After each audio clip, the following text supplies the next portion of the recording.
Hello friends, welcome to Bhanumathi Guru kitchen. இன்றைக்கி வந்து சாமையில் ஒரு புலாவ் பண்ண போகிறோம். சாமை அரிசி வந்து பொதுவாக எல்லாருக்குமே ரொம்ப நல்லது. சிறுதானியத்தில் ஒரு பெஸ்ட்டு சிறுதானியம்.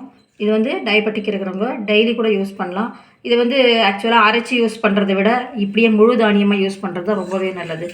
அதாவது இந்த மாதிரி முழு தானியத்தில் பலாவோ, உப்புமாவோ, பொங்கலோ அந்த மாதிரி ஒரு இந்த முழுவாக அப்படியே ஊற வச்சு அப்படியே நம்ம யூஸ் பண்ணணும்.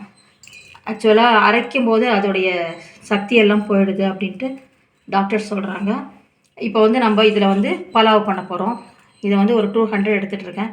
இதை வந்து நம்ம ஊற வச்சு தான் செய்யணும். இப்போ காலையில் 9 மணிக்கு டிஃபன் செய்கிறோம் அப்படின்னா 7 o'clock 7:30 at least minimum 1 hour, maximum 2 hours 3 hours கூட அது சோக் பண்ணினா ரொம்பவே நல்லது. இது வந்து இப்போ வந்து ஆக்சுவலாக இது வந்து நான் பாருங்கள் 2 hours நல்லா 2-3 டைம் கழுவிட்டு நல்லா 2 டம்ளர் தண்ணி விட்டு ஒரு 2 மணி நேரம் ஆச்சு ஊற வச்சுருக்கேன். இப்போ வந்து நம்ம இதை எப்படி பண்ணலான்னு பார்க்கலாம். 2 hours 1 hour அட்லீஸ்ட் மினிமம் ஊறி இருக்கணும். நான் வந்து 2 மணி நேரம் ஊற வச்சுருக்கேன்.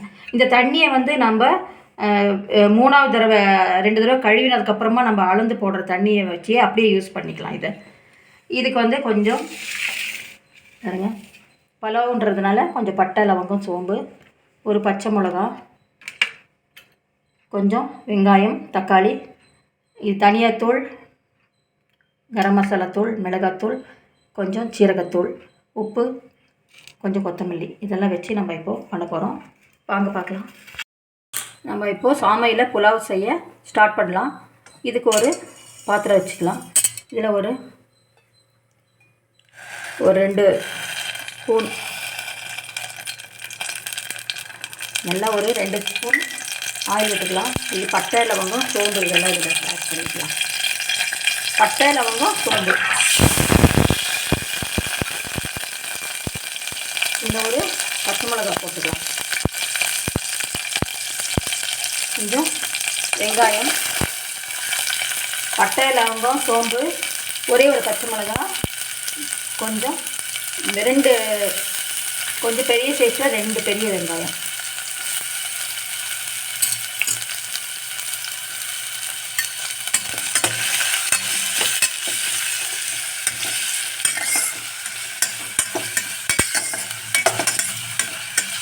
ரொம்ப டேஸ்டியாகவும் இருக்கும்.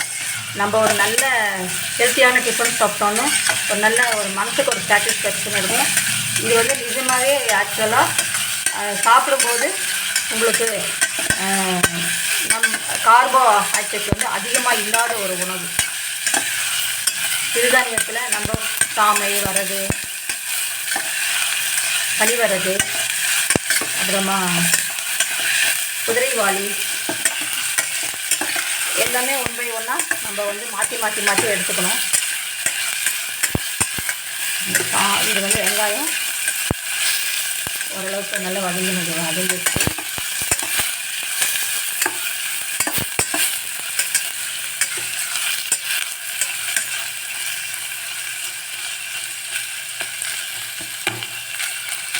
ஆக்சுவலாக பட்டை இதெல்லாம் வந்து நம்ம இதுக்கு ஹார்ட்டுக்கு ரொம்ப நல்லது.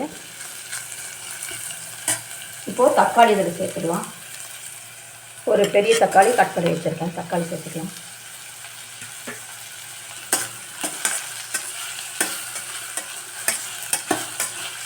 இப்போ தக்காளி வதங்கிறதுக்கு உப்பு, இந்த ரெசிபிக்கு எவ்வளோ தேவையோ அவ்வளோ உப்பு சேர்த்துக்கலாம். இதில்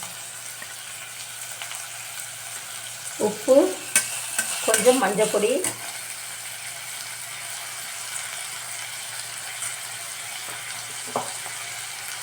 இதில் வந்து இஞ்சி பூண்டை கொஞ்சமாக இதில் உரலை வந்து தட்டி வச்சுருக்கேன். வீட்டில் விழுது இருந்தால் கூட சேர்த்துக்கலாம். நான் வந்து பாருங்கள் இப்படி ஃப்ரெஷ்ஷாக தட்டி வச்சுருக்கேன். இது கொஞ்சம் சேர்த்துக்கலாம். இதில் இஞ்சி பூண்டு கொஞ்சமாக, ஒரு சின்ன சைஸ் இஞ்சி, ஒரு 4 பல் பூண்டு, ரொம்ப இல்லை.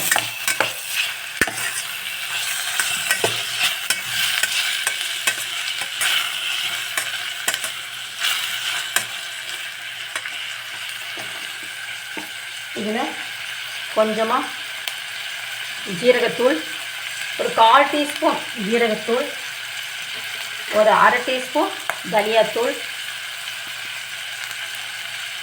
இது வந்து கரம் மசாலா தூள், ஒரு 1/4 டீஸ்பூன் கரம் மசாலா தூள், ஒரு பச்சை மிளகாய் ஒன்று போட்டிருக்கிறதுனால ஒரு ஸ்பூன், 1 டீஸ்பூன் மிளகாத்தூள்.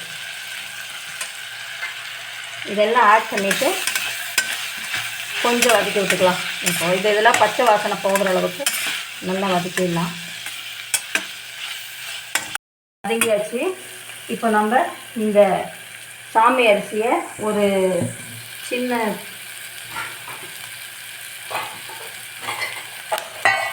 இந்த ஊற போட்டிருக்கோம் இல்லைங்களா, இது தண்ணியை வந்து வேஸ்ட் பண்ணாமல் ஒன்றில், ஏன்னா ஃபஸ்ட்டு நான் சாமி போட்டு 2 வதக்கிட்டு அதுக்கப்புறமா நம்ம இந்த தண்ணியை இதில் சேர்த்துடலாம். ஃபஸ்ட்டு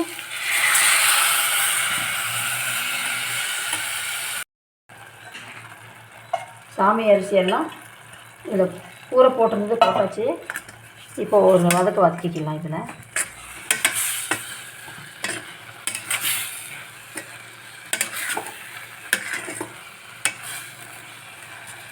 வதக்கிட்டு இப்போ ஒரு 2 டம்ளர் தண்ணி அளவாக தான் இதில் ஊற போட்டு வச்சுருக்கோம். இந்த தண்ணியை வந்து ஊற போட்ட தண்ணியவே இதில் வந்து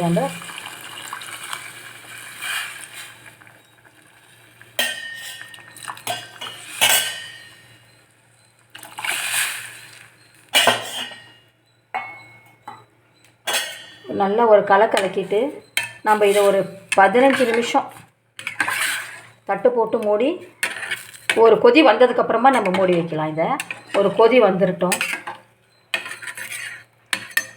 நான் அப்படியே மூடி வச்சா பொங்கிடும். ஒரே ஒரு நிமிஷம் கொதிக்கட்டும். பாருங்க, இப்படி நல்லா கொதிச்சிட்ருக்கு. இப்போ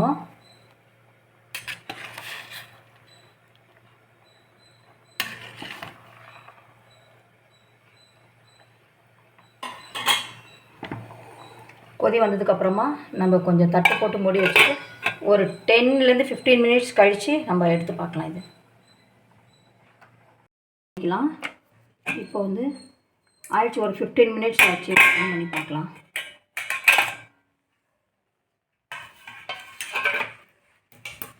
கரெக்டாக வாவ், சூப்பராக வந்திருக்கு. கரெக்டாக இருக்குது பாருங்கள். நல்ல டேஸ்டியான ஒரு சாமை புலாவ் ரெடி ஆயிடுச்சு.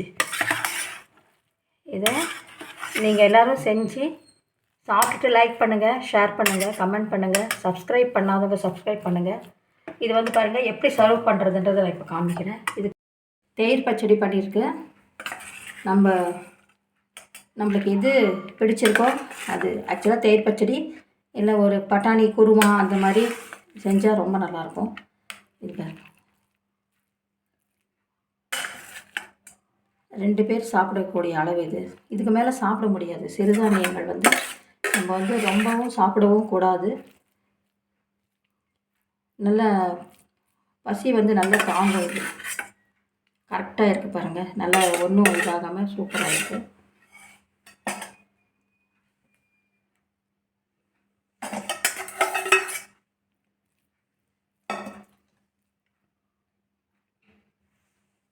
சாமையில் ஒரு பலாவ் சூப்பராக ரெடியாக இருக்குது.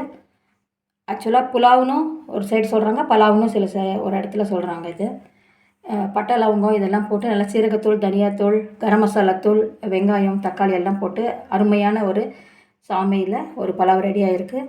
இதேமாதிரி சைட் டிஷ்ஷு வெங்காய பச்சடி. இதுக்கு வந்து கொஞ்சமாக நம்ம லாஸ்ட்டில் கொஞ்சம் கொத்தமல்லி தழை சேர்த்துட்டு இதை வந்து நம்ம சாப்பிட்லாம். இது வந்து பெல் பட்டன் ப்ரெஸ் பண்ணிங்கன்னா நான் போடக்கூடிய வீடியோக்கள் வந்து உங்களுக்கு நோட்டிஃபிகேஷனில் வரும். லைக் பண்ணுங்கள். தேங்க்ஸ் ஃபார் வாட்சிங்.